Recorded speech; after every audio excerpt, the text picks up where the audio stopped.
Good evening. It is 5:30, so we're going to call the meeting to order. I'd remind you to turn your cell phones to vibrate or silent, and then let's stand and do the Pledge of Allegiance. I pledge allegiance to the flag of the United States of America and to the republic for which it stands, one nation, under God, indivisible, with liberty and justice for all. Thank you. Chris, would you take the roll, please? Councilmember Berg. Here. Councilmember Dalby. Here. Councilmember Rowe. Here. Councilmember Stevens. Here. Councilmember Myers. Mayor Lazio. Here. Items on the consent agenda. Minutes from regular meeting number 33 on November 3rd, 2020 as presented. Recommend reappointment of Ryan Mitchell to the Zoning Board of Adjustment, term to expire 12/12/2025. Approve the grant application for the fitness court as approved to the Ottumwa Parks Advisory Board on November 10th, 2020. Accepting the work as final and complete and approving the final pay request for the 2020 RFP Elm Street Pad Extension Project. Beer and/or liquor applications for Godfrey's Ale House at 2513 Northgate, Uncle Buck's Bar and Grill at 518 Church Street. All applications pending final inspections. Is there a motion for the consent agenda? Move to approve the consent agenda with the exception of item 3 to be voted on separately. Second. Thank you. Councilmember Berg. Yes. Councilmember Dalby. Yes. Councilmember Rowe. Yes. Councilmember Stevens. Yes. Thank you. Okay, item 3 we'll pull out separately then, and I'll read it again for everybody. thank you. Approve the grant application for the fitness court as approved through the Ottumwa Parks Advisory Board on November 10th, 2020. Move to approve. Second. Thank you.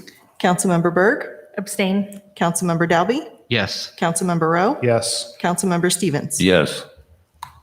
Thank you. Motion still passes. Okay, item C, I'll need an approval for tonight's agenda. Is there a motion? So moved. Second. Thank you. Councilmember Berg. Yes. Councilmember Dalby. Yes. Councilmember Rowe. Yes. Councilmember Stevens.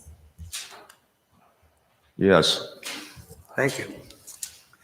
Item D is our administrator's report to the council, so I'll ask Phil to go ahead and start on that. Thank you, Honorable Mayor. Before we get into the agenda, there's something not specifically stated, but due to recent events in response to the uptick in cases related to the novel coronavirus known as COVID-19, city offices will be closed to any unscheduled guests beginning on Wednesday, November 18th, that is tomorrow. Access to city buildings will be by appointment only. And this is in continued efforts to help reduce the spread of the virus and aid in long-term continuity of services for the public. We will continue to monitor the advice of the local, state, federal authorities on the subject. We'll reopen at the earliest date possible. Okay, and with that noted, I would like to call up Andy Wartenberg for a CVB update.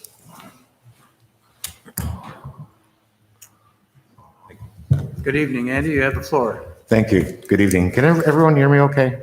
Judy? Okay. I'd like to just give a little very quick update, a quick year in review. It's been for everybody, it's been a very interesting year for the CVB. I want to start with just reviewing what we've tried to do marketing wise. As I mentioned at a previous meeting, we've switched this year to sort of mini campaigns based where we were with the pandemic. So, next slide. Oh, thanks.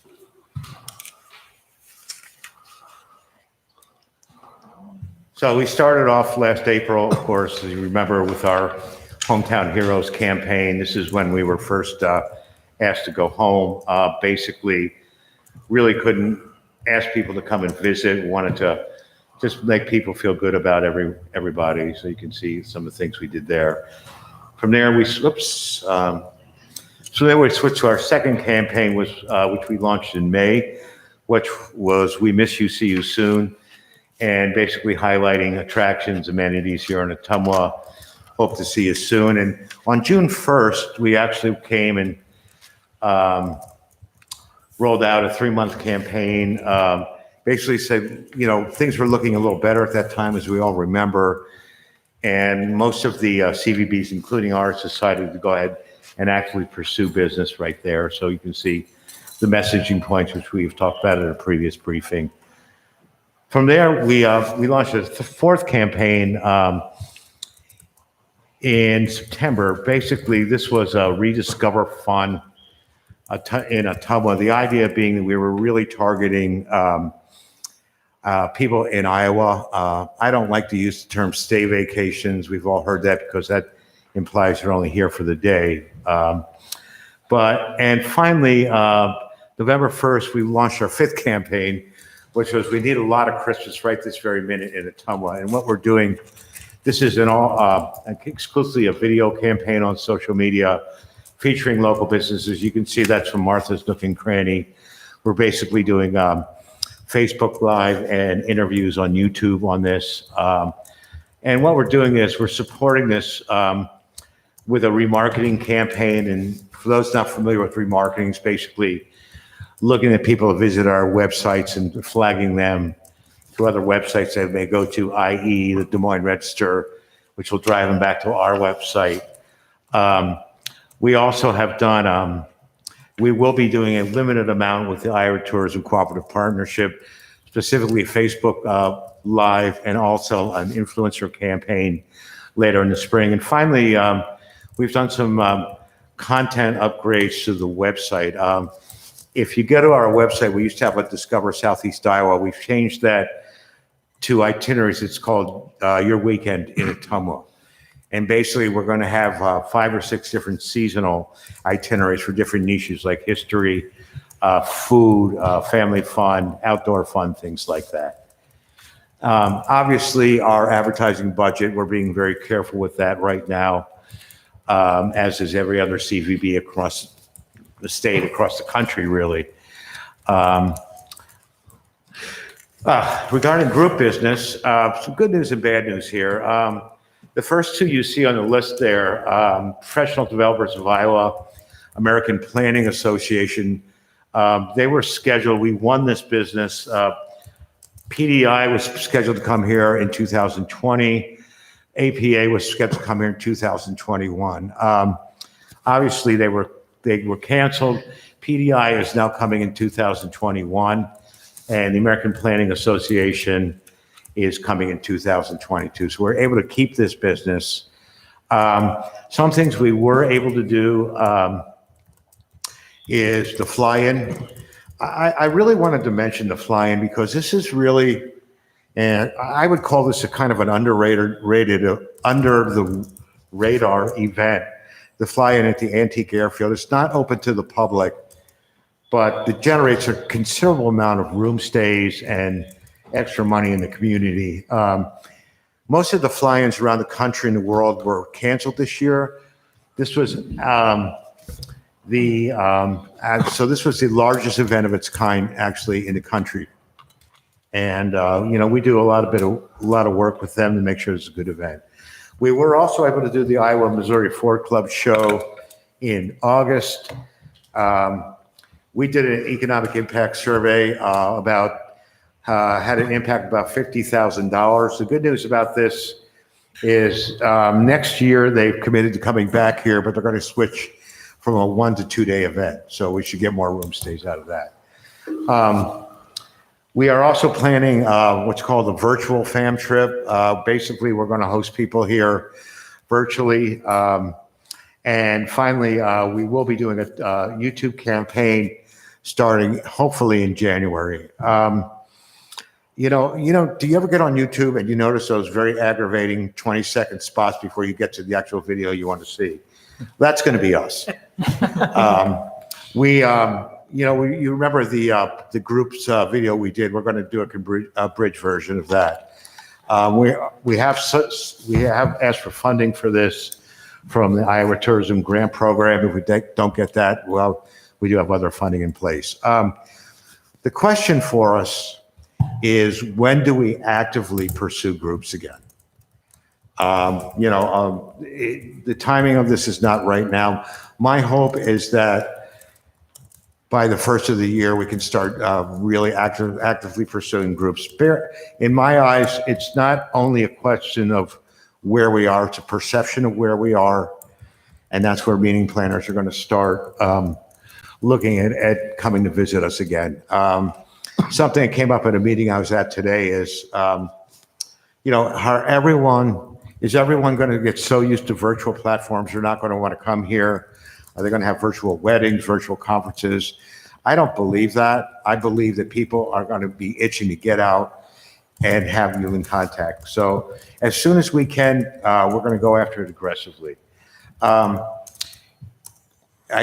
sure you're all aware of this, but Bridgeview Center right now is now closed till December 10th, based on the governor's proclamation last night. So hopefully, I wanted to say something. Did you want to? No, you're okay. The attorney is going to be calling in here just to be able to listen in. So I just didn't want to throw you off there. Okay. Finally, let's talk about Babe Ruth World Series. We are full go for this. The dates for the World Series are August 14th to the 21st in this year, 2020. We are actively working on this right now. One question has come up, of course, is, and I've been in contact with the Babe Ruth people. I mean, what's your drop dead date? If we're still in this pandemic in May or June, and they are full bore. The only downside I can see is. Hello, Attorney Stone? Yes, this is Christine. Okay, we have you on and we're going to continue with the meeting. Thank you. Okay. Okay, thank you. Anyway, I went over these numbers at last month, but just to remind everyone, this is, some of the projections we have based on the last series we had here in 2016. Getting back to the COVID implications, bear in mind that we expect 10 teams from Northwest region, Southwest region. The only implication, if they do it, if there are areas of the country, i.e. the Northwest, that says, hey, we're not letting anyone go, we might be at 8 teams. But as of right now, our committee is planning for a full event. And just to give you an idea of the executive committee, it's made up of CVB, Go Pip, the city, the county, Legacy, Ottumwa schools. I'm probably forgetting someone. Babe Ruth baseball here. So we've got, we are actively fundraising now, as you know.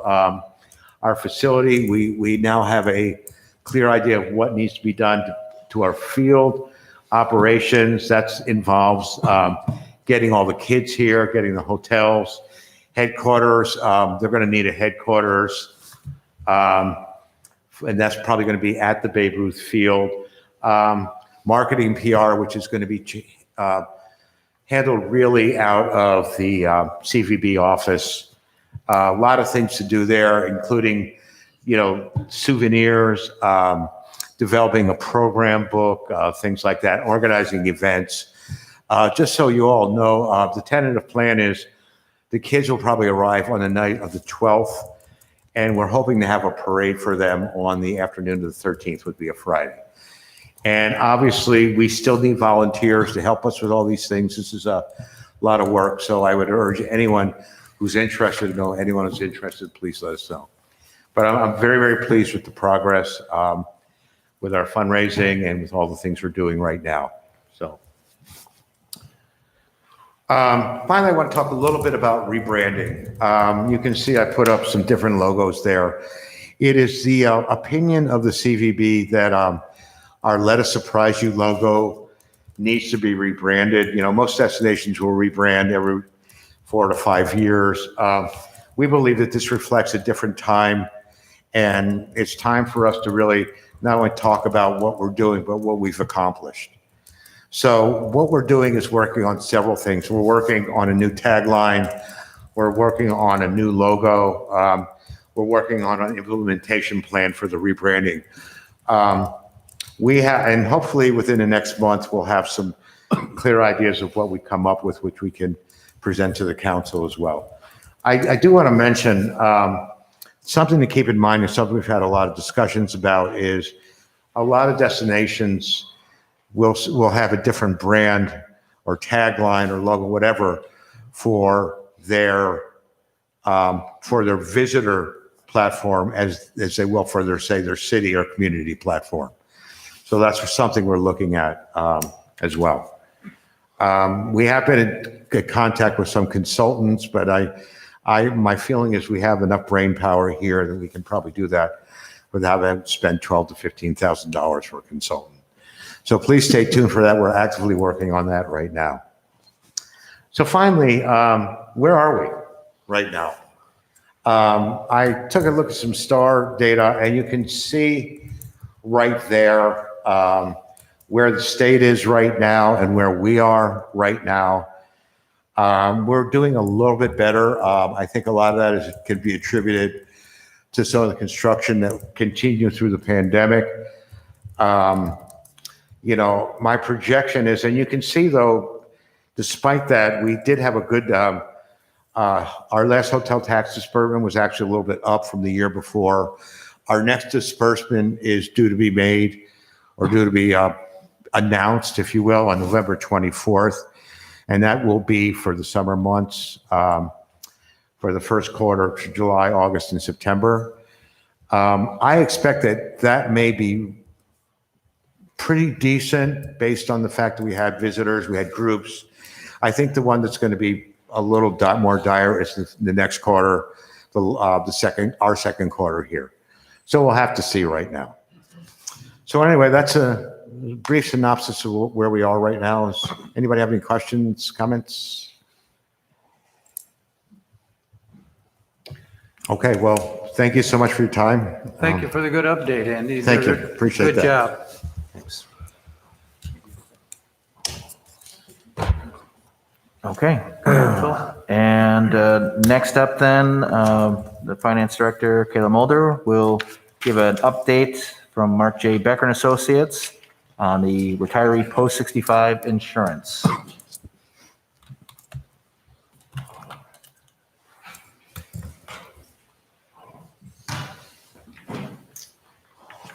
Good evening, Mayor and Council.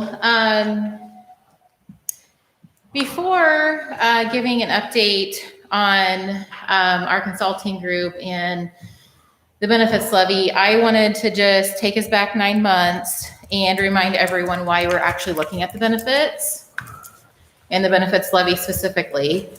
And I know that this is small print, but this current slide is to show that City of Ottumwa has the 5th highest total tax rate out of 940 cities in the state of Iowa. As you can see, we are that blue highlighted line, and we are at $22.46. This next slide shows you that we actually have the highest employee benefit tax rate out of all of those 940 cities in the state of Iowa. Our benefits tax levy is at $9.06. We are $1.12 higher than the next closest city. And then if you look down at the gray highlighted city, that is the next closest comparable city. And we are $3.15 higher than what they are. This slide is our comparable cities, and for our comparable cities, we are the highest. Again, we are $2.28 higher than our next comparable city. Okay. So we were tasked with looking at our benefits levy and our total levy and see how we can, for our citizens, lower our tax rate. And that is, of course, my responsibility, the city administrator, all of us as a city and council, it's our fiduciary responsibility to lower our taxes and for them to be comparable. So, as you know, council, and as a reminder to everyone else, we hired Mark J. Becker and Associates. They are a trusted and valued consulting partner who will always, and their tagline is, who will always do what's right in the best interest of your organization and your employees. We look forward to serving your organization and to do what's right, and that's our policy. They have been working very hard analyzing our current benefits programs, analyzing our funds, analyzing our data. We have been meeting with them frequently, very long meetings, lots of information. We have also asked them to provide our employees and our retirees similar options, but more economically to our city. Okay. They are also helping us with benefit compliance and making sure that we are in compliance with whether it's ACA or any federal or state regulations that we need to be in compliance with. And they have a great person on staff that has been helping us with all of those responsibilities as well. And then lastly, where we're at right now is they are evaluating our vendors and our carriers and all of our overall networks. And the one that we're going to talk about tonight is our post-65 retiree insurance, which is our Medicare supplement plan and our RX plan for those retirees that are 65 and older and who were hired with the city before February of 1993.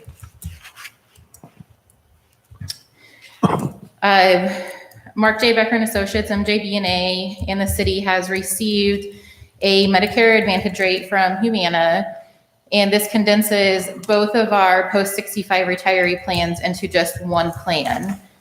Over the course of the last 12 months, the total expenses per retiree was about $530 a month per retiree. The Humana Medicare Advantage is offering a customized plan designed nearly to mirror the current plans that we have at a rate of $209 per retiree per month. This is a savings of $317 per retiree per month, and it's a total of $476,000 of savings per year to the city.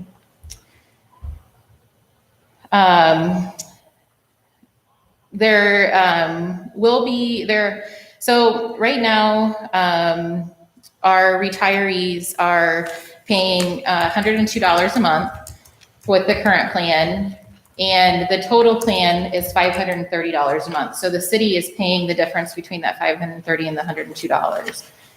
With the new Medicare Advantage plan, the total is $209 a month, and the retirees will be paying $83.60 per month.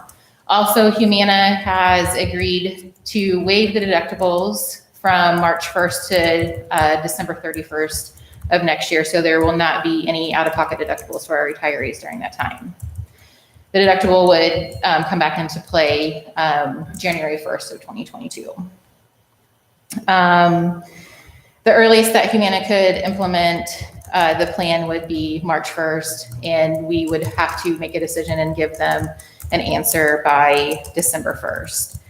I have provided counsel with Humana's coverage and what their position is and their network coverage and everything. We are waiting on a geo access report, or basically a more of a comparison of what providers will be accessible within our area. The RX portion of this may have a little bit of disruption, and I think a lot of that is because there will be a tiered plan. So if you could be using a generic drug, we would like you to use a generic drug, and then your fee for that would be at a lower tier rather than at a higher tier. So that would be one change on this plan. Otherwise, if you guys have any questions for me, I would take them. I'll leave this up on the board. Any questions or comments? I have some. I've asked Kayla this before, but I would like for her to answer it publicly so that retirees at home can hear. Sure. Do we still get to choose our providers, hospital doctors, like we do now? Our understanding is that there will be little disruption with your providers. There'll be what? Little disruption from your providers that you currently are using. I'm sorry, I still didn't hear what you said. Little, There will be little disruption with the current providers that you're using. little what? Disruption, okay. I couldn't tell what you were I saying. don't know what all I'm sorry. providers that you're using, so I don't want to say that every provider that everyone's seeing, like even your specialists and stuff out of our community that will be covered, because I don't know that. I think that's something that we should know before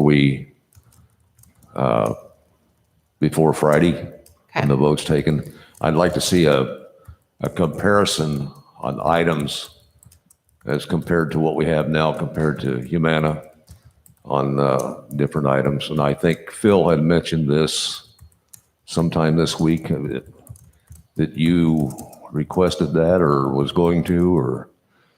We have asked them for a side-by-side comparison or this geo access report, basically telling you what providers in our area will be accepted. Yeah. But again, if you guys are seeing, a specialist or some other, we're not going to be able to tell you without those specific doctors or those specific people looking into if they're covered or not. And there's no way to guarantee that on current plans versus future plans. I mean, doctors will come in and out of various insurance companies and providers, and that can happen on an annual basis. So what you're saying, there's a possibility, like my doctor, he wouldn't be acceptable, and I'd have to find somebody else to do the same thing? That is possible at any point in time, correct? But we're looking at getting that list of doctors that are on the provider list currently. Oh, okay. In this area, or that's what you're, Yes. okay, that would be And- good. And I gave you guys the sheet, and I could provide it to any of the retirees as well. The primary care physician that you have, the benefit of the office visit, the lab services, and even if it's a specialist, these are all covered by those specialists too.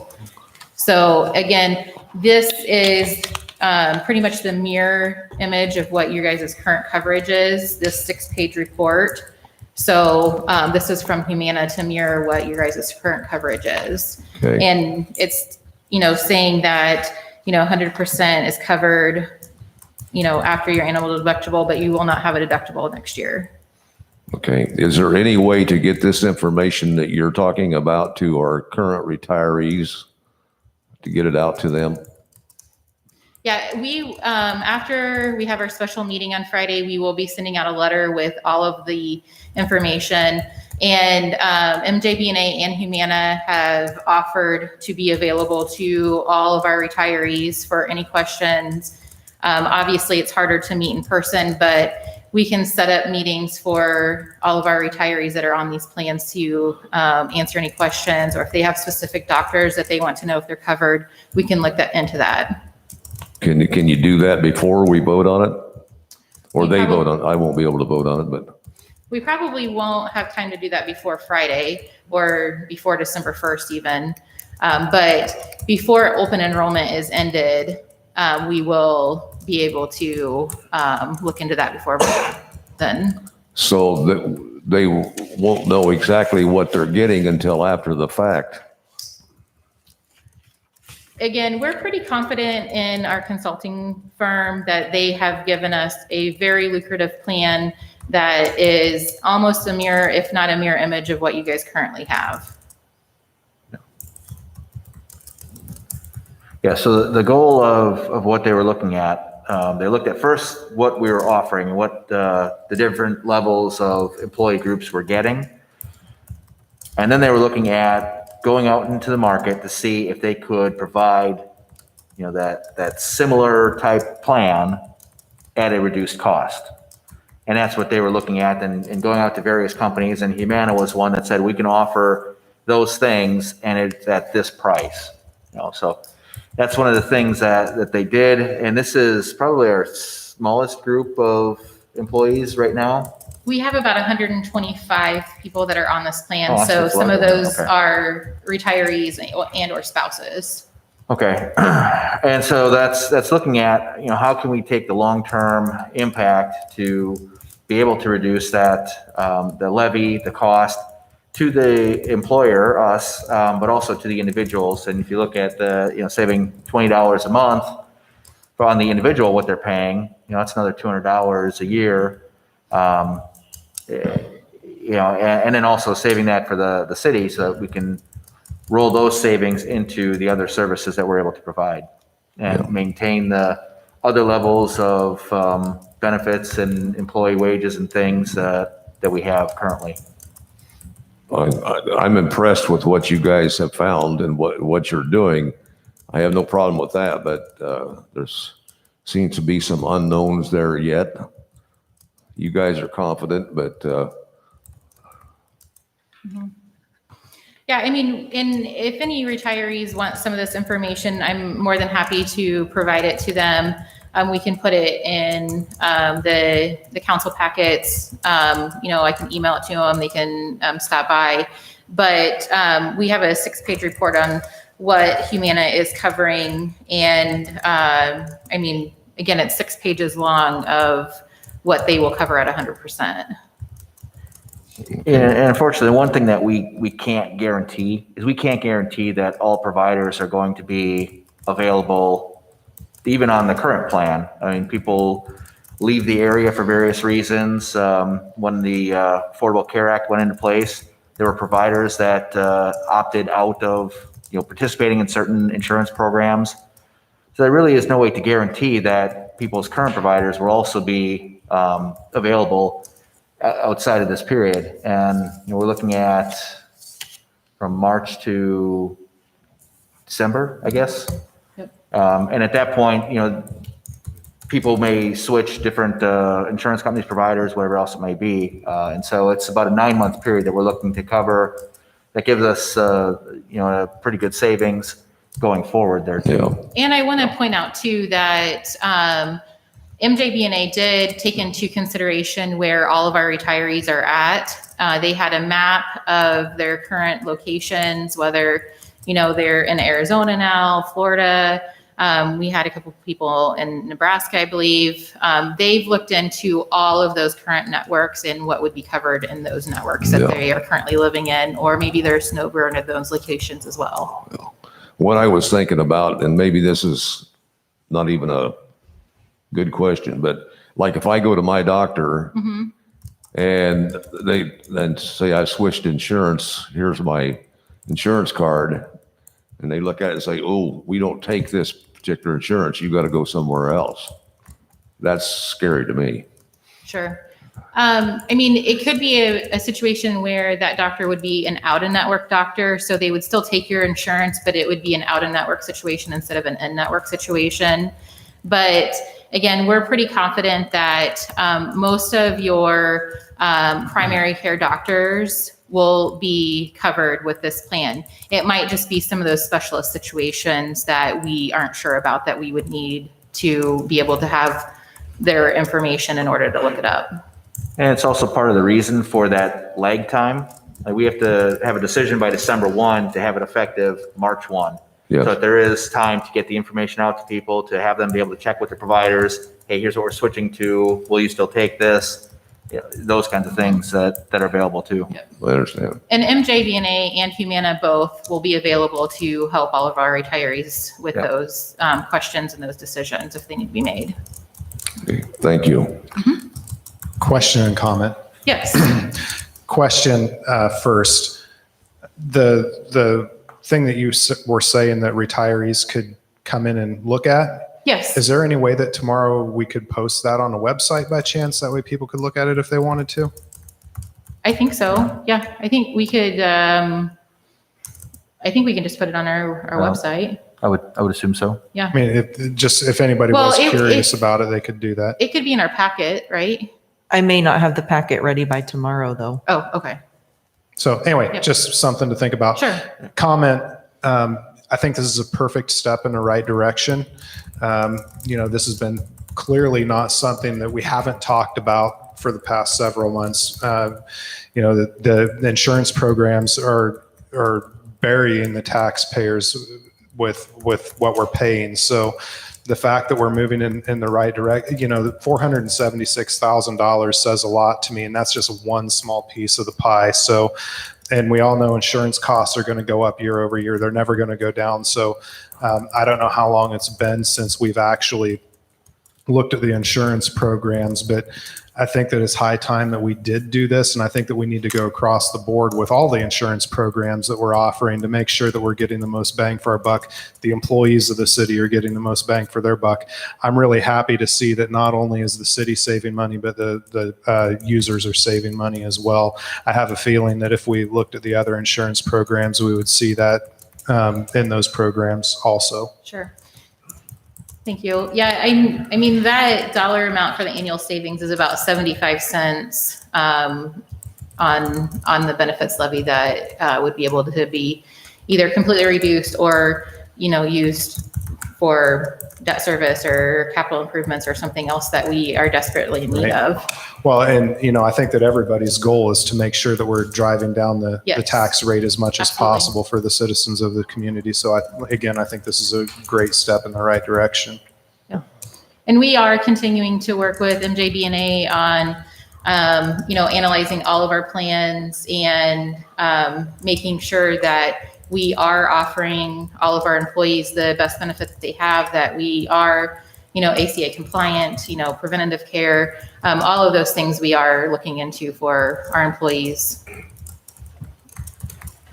Kayla, moving forward, I echo, I think it's a great step. Obviously, we want to take as much care to make sure everything is as good for our employees and retirees as possible. But at the same time, you know, giving them more or the same for less, I think is great. So this is obviously for the next, or these rates will be okay for this fiscal year and then moving on.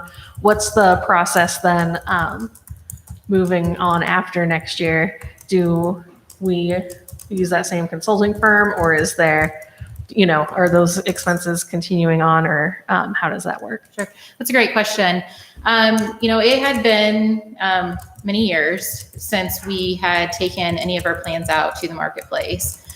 So our premiums were going up, but we necessarily hadn't been passing those premiums on to this group of people or all of our groups of people. And that being said, we were using one company that was giving us a premium every year. We were not going out to market to look to see what we, you know, could or could not do, or basically, you know, as a government, we're supposed to be getting bids, essentially, and we had not been doing that.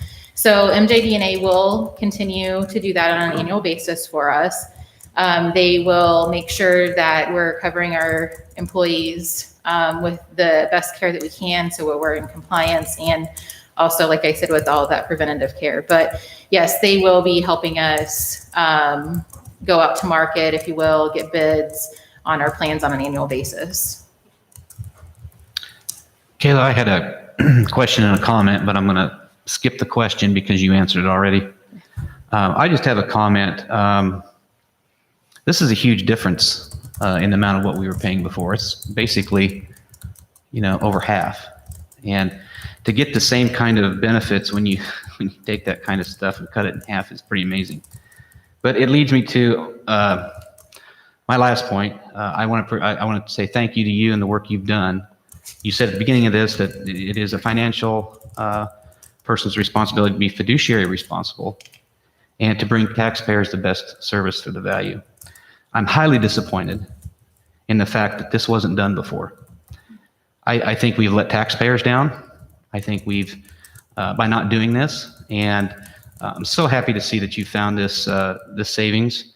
And I know your background, and so I know that you've done this before, and that was part of your job. So I'm tickled to see where this new administration is going and the things that you're finding, the efficiencies you're finding that really, you know, turn into actual taxpayer dollars saved. So highly disappointed in former staff, but I am really excited to see you guys doing a great job for the city. I know the taxpayers will appreciate too when they get their tax bill. Plus, giving the retirees comparable or almost the same benefits is just simply amazing. So thanks to the consultant company and thanks to the work you're doing. Appreciate it. Appreciate that. You bet. Okay, thank you very much, Kayla. We'll look forward to more updates, and we'll be having a meeting on Friday to go forward. Yes. Okay. Is there anyone in the audience that wants to address the council on anything on the item agenda? Seeing none, we'll move to item F. Purchase the required equipment to update the Knox box system, which is a secure keyless entry system utilized by the fire department when entering buildings after hours. Recommendation: approve the purchase in the amount of $6,819 to update the Knox box system for the fire department. Is there a motion? So moved. Second. Thank you. Tonight we have Deputy Chief Corey Benj to give us an update, so go ahead, Corey. Thank you, Mayor. This is to update the Knox Key Secure system that we carry in our fire trucks. New businesses with fire alarm sprinkler systems around town are required to have these Knox boxes for after-hours entry by the fire department. The old system we had was installed in 2007, so it's a 13-year-old system. The company no longer supported the software for it, so therefore we're required to update. This was a budgeted item, budgeted at $7,300, and it came in under budget, $6,819. Any questions for Corey? Hearing none, take the roll. Councilmember Byrd? Yes. Councilmember Dalby? Yes. Councilmember Rowe? Yes. Councilmember Stevens? Yes.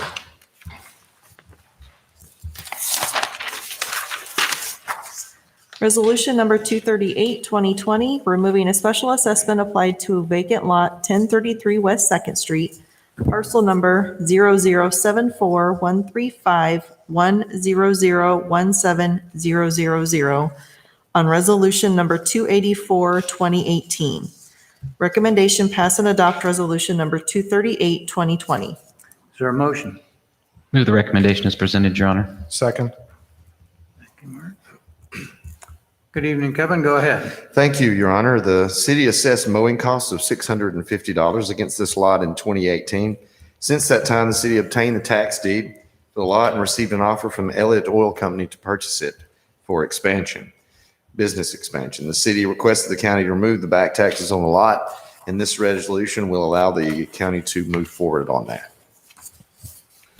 Any questions for Kevin? Hearing none, take the roll. Councilmember Byrd? Yes. Councilmember Dalby? Yes. Councilmember Rowe? Yes. Councilmember Stevens? Yes. Thank you. Thank you, Kevin. Resolution number 239, 2020, authorizing the mayor to sign a contract between the FAA and the city of Ottumwa to start the process of receiving a grant to do repairs on runway 422 and parallel taxi at the Ottumwa Regional Airport. Recommendation: pass and adopt resolution number 239, 2020. Is there a motion? So moved. Second. Thank you. Chris Cobbler, Airport Manager, good evening. You have the floor. Thank you, Mayor. This is a contract with the FAA, which will start the process of receiving a grant to do much needed repairs on the runway of 422 and parallel taxi at the airport. The project will consist of crack repair and seal joints, a slurry coat placed on the asphalt surface, with new markings being painted to the surface to finish the project. The estimated cost of this project is $442,000. The FAA will be funding 90% of the project, and the airport will fund the remaining 10%. The Airport Advisory Board has approved this project. Any questions for Chris? Take the roll. Councilmember Byrd? Yes. Councilmember Dalby? Yes. Councilmember Rowe? Yes. Councilmember Stevens? Yes. Before we leave the airport topic, Chris, this isn't on our agenda, but just as a point of information, several of our pilots have raised some questions about the T-hangers and the repair that needs to be done. So I'd like to ask that you and our city administrator look at that in the future and come back to the council with some recommendation or some idea of what would be a good solution.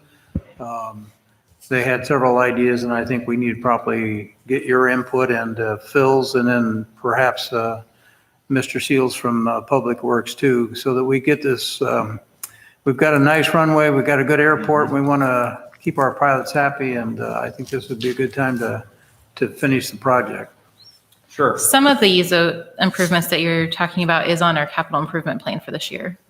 Good. Right. Yep. Yeah, it is. Well, I know we were going to do some work this summer and I got postponed or canceled, so Yeah, I've got. we're getting a, behind is my point. And also, we got a 5-year CIP coming up that I'll be presenting to the council Great. at the next meeting and talking about Okay. some new hangars also. Very good. Okay, so, thank you. Thank you. Resolution number 240, 2020, setting the date of a public hearing on the annexation of certain land to the city of Ottumwa, Iowa, and accepting an application for voluntary annexation of certain land to the city of Ottumwa and providing for notice of certain city council action. Recommendation: pass and adopt resolution number 240, 2020. Is there a motion? Move the recommendation as presented, Your Honor. Second. Go ahead, Kevin. Thank you, Your Honor. The septic tank at 1120 Pennsylvania had failed, requiring connection to the city's sewer system. Due to the property being contiguous to the city's corporate boundary, the owners of 1120 East Pennsylvania, Laura and Sean Berry, have agreed to voluntary annexation of the property in question in order to receive city services. The owners have also waived their right to withdraw within 3 days of our public hearing on their application, which should provide for a fluid process. And we'd also like to thank City Clerk Chris Reinhardt for her hard work in bringing this process to fruition, which can be a prickly proposition on dates and mails and all that. She's done a great job here. Okay. Any questions for Kevin? Hearing none, take the roll. Councilmember Berg? Yes. Councilmember Dalby? Yes. Councilmember Rowe? Yes. Councilmember Stevens? Yes. Thank you. Thank you, Kevin. Resolution number 242, 2020, approving the professional services agreement for engineering services between JEO Consulting Group and the City of Ottumwa for the Green Street Storm Sewer Improvements Project. Recommendation: pass and adopt resolution number 242, 2020. Is there a motion? So moved. Second. Thank you. All right. Good evening. We have Assistant Engineer Phil Bergmeyer. So Phil, you have the floor. Thank you, Mayor. This project is a continuation of some past projects we've done. During both the Main Street projects, the East Main Street project and Downtown Streetscape project, we separated sewers and recombined them in anticipation that we eventually be able to take that separated stormwater to the river. I'd like to give a short presentation just on the background projects that have been done to lead to this point before we ask you to approve the project to continue it on. First, I'd like to go to do a video overview of what's been done. Start off just by going, there you go. This was done by Chad Carlson, our Public Works Superintendent. He's really good with the drone footage. Anyway, so this is East Main Street. It shows the sewer separation we done there, and then continuing on to the Downtown Streetscape, and then next thing to pop up is the future Green Street Storm Sewer project that we're planning on designing.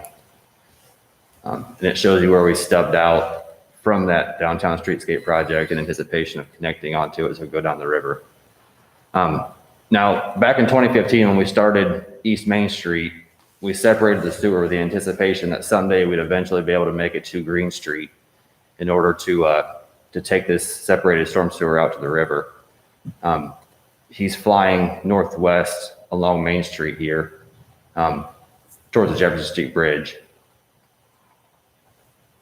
Now, while we're designing this project, the opportunity to do the Downtown Streetscape came up. So when we got to the Jefferson Street intersection, we stubbed out a storm sewer that ended up connecting to the Downtown Streetscape project. You can see the storm sewers are built there. The arrow on there shows the direction all that's flowing. Now the Downtown Streetscape was designed, we took all the streets that were flowing towards Green Street, separated them out, and recombine them at the Green Street intersection. Like we said before, we stubbed out towards the river with the anticipation that we'd eventually be able to create an actual separated stormwater system downtown for the first time ever. And this just shows the storm sewers we put in as part of the downtown streetscape project and how they recombine at the intersection.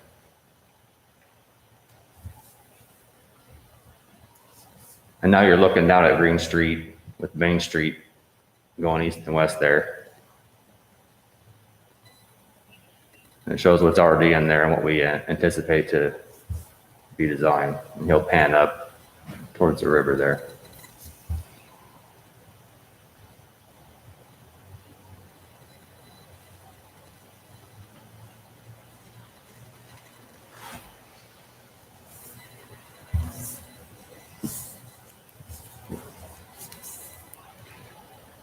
This is just a still from the pictures you saw in the video. It shows the trunk line we built along Main Street and then where we're eventually going to bring that out to the river. This will allow us to extend separating storm sewers up towards 2nd Street and 3rd Street and 4th Street, up the hill, up the bluff, and eventually get downtown separated. And this will greatly reduce the amount of basement backups we have downtown and protect the investments of our citizens in their buildings downtown.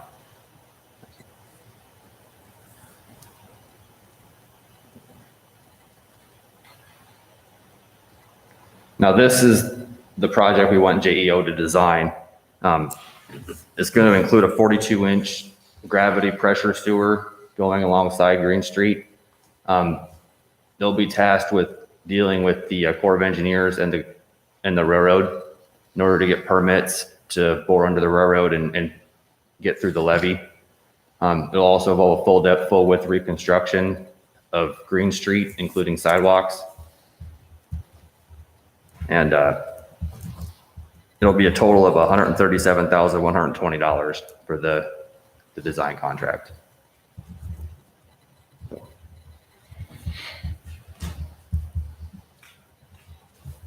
That's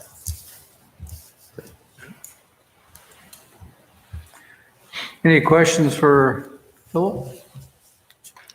I had one real quick.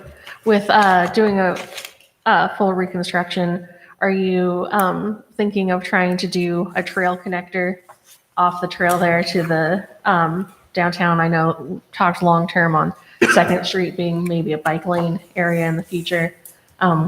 Is that in consideration with that design?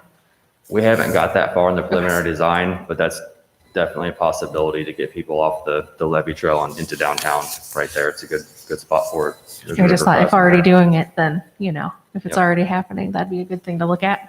Yep, we can look at that. Philip, question just, how did we select JEO as a consulting firm to do this particular project? We've been using another firm for other sewer separation, so I'm just curious about the We choice. asked V&K to look at this, and the amount they gave us was significantly higher than what JEO had for a not to exceed contract. Very good. Okay. I believe it was significantly lower. Okay. Any other questions, comments? Okay, take the roll. Councilmember Berg, Yes. Councilmember Dalby, Yes. Councilmember Rowe, Yes. Councilmember Stevens. Yes. Thank you, Phil. Resolution number 243, 2020, approving the Second Amendment to Professional Services Agreement between the City of Ottumwa and Veenstra and Kim Incorporated to add design engineering services for CSO Blake's Branch Phase 8 Division 1 project. Recommendation pass and adopt resolution number 243, 2020. Is there a motion? So moved. Second. Go ahead, Phil.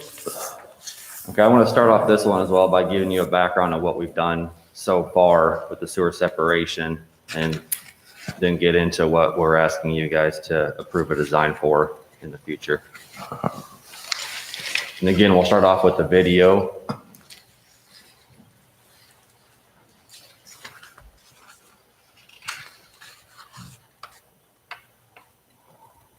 You're starting off here with Elm Street Pump Station in the middle of the picture, and he's panning up towards Main Street. This line started out as a 36-inch sewer line, approximately 22 feet deep, several feet into the rock at the pump station. Got out of it about Orchard Street. You can look up to where we're going to end up at the end of the video. So far, they've got all the storm sewer in, or all the sanitary sewer up to Railroad Street. They stopped before they had to bore under the railroad. They're going to do that this winter when they can't be working on street repairs and reconstructions. Here's a little closer view on Orchard, Ash, Haines Street. All the work is finished on the separating the sewers on Haines and Ash. They're getting ready to pave tomorrow on Haines Street. If you look real close, you can actually see their dowel baskets laid up along the south side of the road. Now he's flying up towards Main Street. This has all been designed and it's ready for construction. You actually see their water crew doing a new water main in front of the auto parts store there at Birch Street. And again, what we already have designed up to here, and then it'll extend up Birch Street towards 4th. The idea with this is that getting this really deep, really big sewer in, it's a specialized task and not many contractors can do it. And you have to have a big contract to get them to want to bid it and come down here.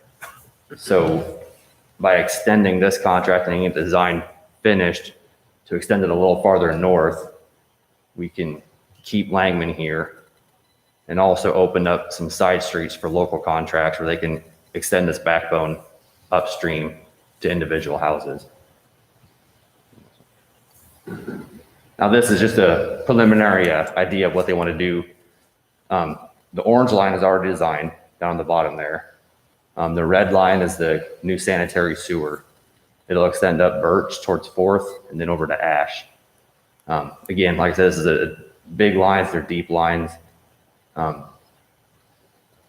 It's a good idea to get them added onto a contract rather than trying to pay a huge mobilization to come down here to do this. We also anticipate maybe putting a little bit of storm sewer in there to get the existing CSO or existing combined sewer out from underneath garages and backyards there at the intersection of Ash and 4th. This amendment for professional services is being requested to add engineering services for the stuff you see in red there, the water work or the water main work, a little bit of stormwater separation, some sanitary lines, and then the reconstruction of the streets too. The total design services are expected or has a not to exceed cost of $140,000, and that'll support $2 million more worth of construction work. What you see here. And it'll also allow the preliminary design work, the surveying work to be done over the winter so that if Langman finishes next fall with the base work, they'll be able to continue right on into this without an interruption in their work. And I just want to add that we did talk at the beginning of this division project that if we were at a point and they were far enough along that we could add these services and also this work onto the end of this project if time allowed. And the funds too, we do have the funds available for it.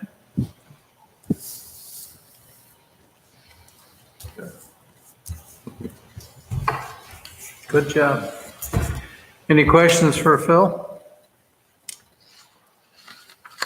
Okay, hearing none, take the roll. Councilmember Berg? Yes. Councilmember Dalby? Yes. Councilmember Rowe? Yes. Councilmember Stevens? Yes.